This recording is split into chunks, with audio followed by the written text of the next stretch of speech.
Capture reference image. Place a reference object under the microscope and move the reference indicators to a suitable location. Press the button and place a sample object under the camera. The reference image will now display transparent on top of the live sample image. The captured sample image will be auto-aligned to match the fixed points of the reference image. Capture a sample image without aligning it to the reference image. Press to view the reference image. View the sample image. Automatically switch between the reference image and the captured sample image with a 1-second interval. Get a side-by-side view of the reference and sample images displayed next to each other. Pan and zoom in on the reference and sample images. Choose between Fit to Screen, ×1, ×2, ×3, or ×4. A red pointer will indicate the arrow location on the other image.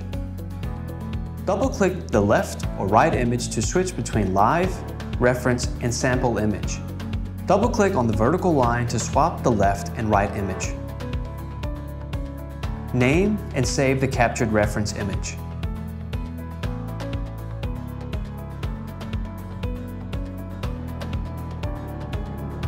Name and save the captured sample image.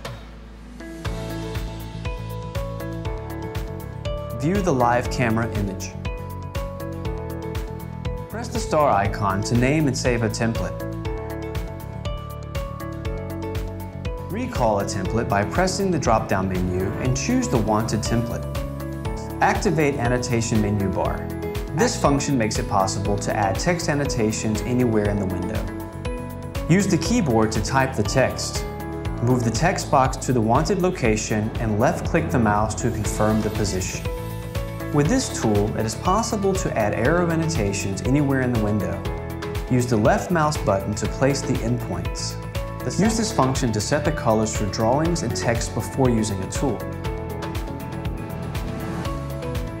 Drag an ellipsis by holding the left mouse key down and dragging the mouse to create the wanted ellipsis size. Create a circle annotation by holding Shift down on the keyboard. Clear all annotations.